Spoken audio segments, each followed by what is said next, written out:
Prieto, além de enfrentar um adversário competente, que vive um bom momento, que precisa ser respeitado por todos os participantes dessa Libertadores, o Flamengo enfrentou um duelo interno, apresentou um dilema interno para os seus torcedores hoje. É o duelo entre a sua capacidade ofensiva, que é generosa, que é deslumbrante em determinados momentos, versus a necessidade de se defender num jogo como esse. Daqui a pouco a gente fala mais sobre isso, mas a escalação se provou correta, mesmo que tenha parecido uma decisão arriscada, porque o bom jogo e a técnica do Flamengo prevaleceram na Argentina. 3-2, a vitória do Flamengo até começou tomando um susto, mas com muita competência, como disse o André aqui no seu destaque, a vitória da equipe brasileira. Tem mais time que se deu bem. Vitor Biner, boa noite. Tudo bem, Prieto? Boa noite a você, boa noite aos colegas, aos fãs e às fãs do esporte. Eu vou ser breve no meu destaque. Num bom campeonato argentino, André. Pois é, Prieto, eu falava sobre a escalação, né? E no tema escalação, eu vou me ater aos jogadores que formaram o meio de campo hoje. E eu vou lembrar de um comentário do Calçade durante a transmissão do jogo, que nós fizemos, nossos companheiros, transmitimos o jogo na Fox. E o Calçade, em determinados momentos, porque o Flamengo sofreu, o Flamengo teve momentos de equilíbrio e de superioridade técnica em campo, mas que não foram traduzidos com a devida vantagem que o Flamengo deveria ter conseguido. Levou esse gol numa situação de falha defensiva e teve o mérito logo depois de continuar fazendo o seu jogo, porque até o instante do gol do Vélez, o Flamengo tinha personalidade, tinha jogo, tinha posse, tinha elaboração, mas não tinha oportunidades, não tinha finalizações. Muito bem, eu falo sobre o meio de campo porque eu acho que essa questão entre Diego e Gerson vai ser um tema durante a maior parte da temporada, se não toda a temporada. Se você tem jogadores para escalar o meio de campo com Diego, Gerson, Arrascaeta, Everton Ribeiro, que foi o que aconteceu hoje por opção do Rogério, num jogo fora de casa, estreia na Libertadores contra uma boa, talvez até melhor do que boa, equipe argentina.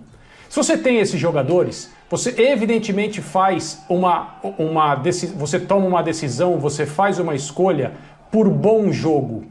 Você faz uma escolha que é uma escolha feita com base nos atributos do seu time.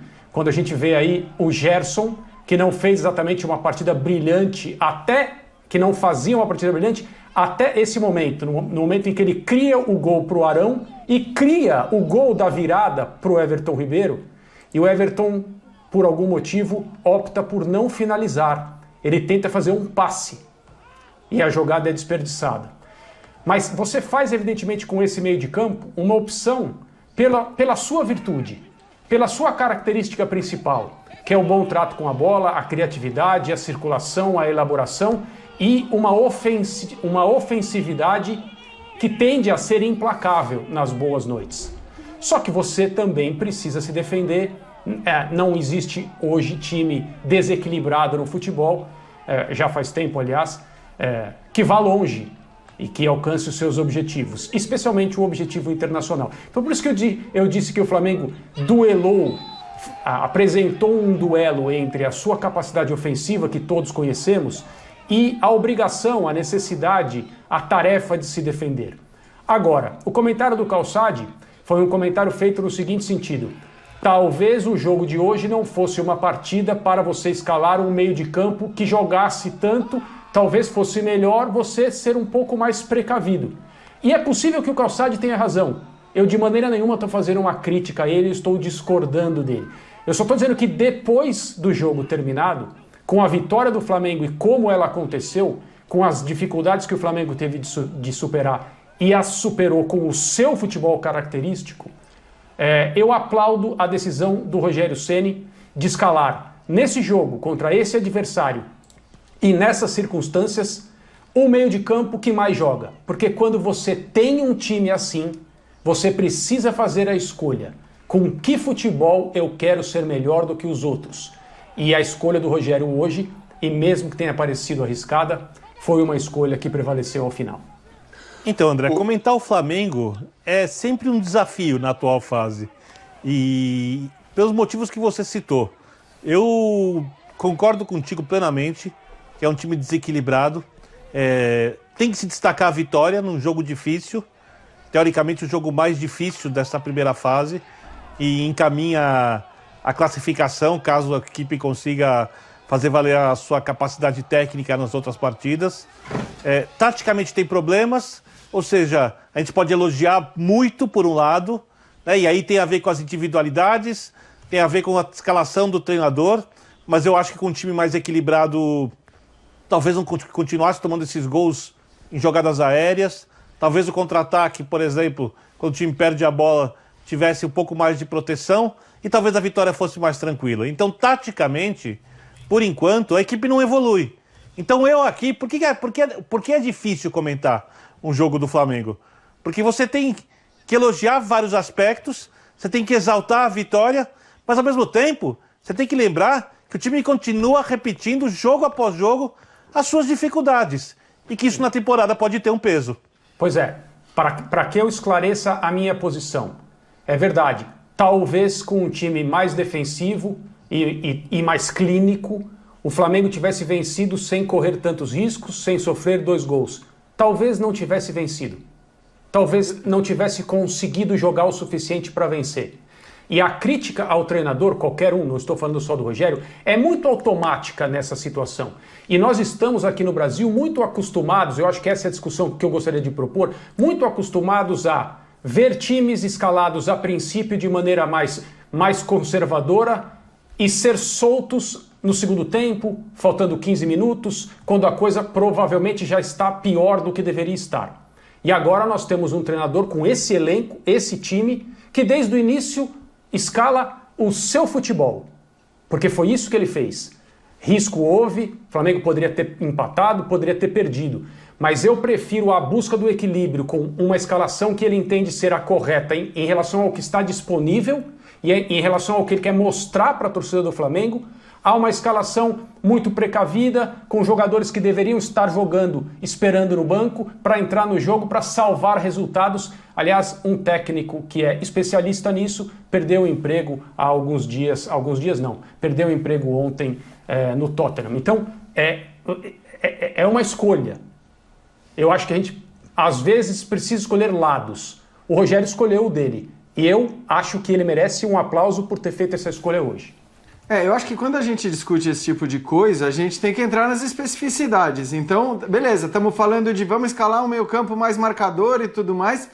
Do que exatamente nós estamos falando? Porque eu não consigo olhar para o time do Flamengo hoje e para as atuações que o Diego vem tendo. A gente fala muito do Arrascaeta, pelos golaços que faz, pelas assistências que dá. Mas eu acho que o Diego vem jogando nos bons jogos do Flamengo uma enormidade. E hoje, de novo, jogou uma enormidade. Ele tá atrás, ele tá na frente, ele cria, ele participa do jogo o tempo todo. Confesso que para mim é até surpreendente, né? Quem lembra daquele Diego do começo da trajetória no Flamengo, né? Ou do meio da trajetória no Flamengo, quando inclusive ele era um dos mais cobrados pela torcida... olha para o Diego de hoje e vê um cara completamente irreconhecível, né? E isso é mérito do Rogério Ceni, é bom destacar, né? Quer dizer, ele ter virado um titular do Flamengo se deve a uma escolha do Rogério Ceni. E o Diego está jogando muito bem. Hoje, para mim, de novo, fez uma grande partida, né? Porque se a gente vê aquele primeiro gol do Vélez sair, e eu acho que ele acaba saindo também por um buraco do lado esquerdo da defesa, porque daquele lado, quando o Felipe Luiz sobe, você acaba tendo problemas, porque o Everton Ribeiro ele marca mais do lado direito. Basta olhar o mapa de movimentação do Everton Ribeiro e do Bruno Henrique ou Arrascaeta no jogo. Você vai ver um Everton Ribeiro muito mais presente lá atrás, dando uma mão para o Isla.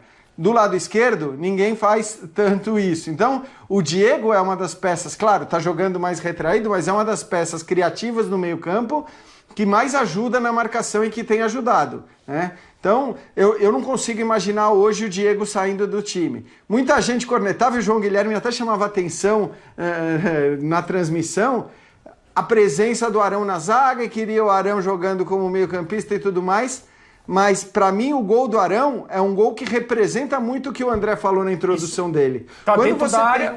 Quando você tem um cara técnico ali, se você tivesse um outro zagueiro, se você tivesse o Gustavo Henrique, por exemplo, recebendo aquela bola, talvez ele não fizesse o gol que fez o Arão. Não é que foi um gol dificílimo, complicado. Não, ele estava livre, a defesa bobeou. Mas é um cara que está acostumado a chegar, ou que estava acostumado a chegar. Então, quanto mais cara técnico você tem dentro de campo, maior é a chance de que quando eles têm uma oportunidade, eles aproveitem. Então, foi assim com o Arão, né?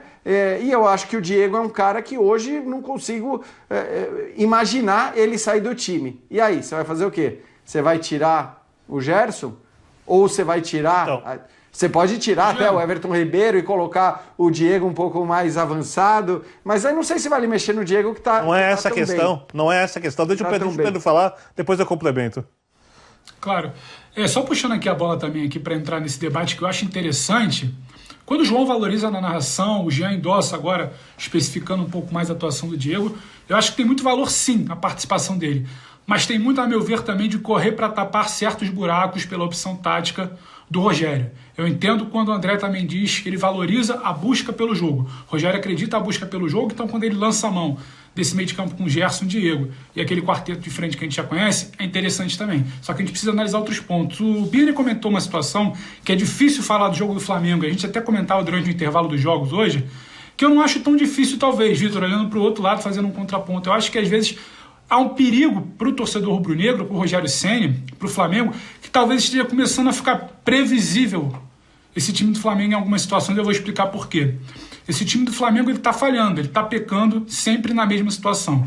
Ele está apostando, ele está vivendo recentemente da genialidade do Gabriel. A gente fala muito do Arrascaeta hoje, mas o Gabriel faz uma partida primorosa, já tentava no primeiro tempo, tenta no segundo tempo, acha um lance magnífico do gol de pênalti, sofre o pênalti e bate. O Arrascaeta, claro, vive dessa genialidade. Só que começa o Flamengo a ficar um pouco previsível. A gente sabe que a transição defensiva não é bem feita, a gente sabe que são testes não tão eficientes e seguros na zaga, a gente sabe que esse time está sofrendo muito do meio de campo para trás. Por mais que você aposte na genialidade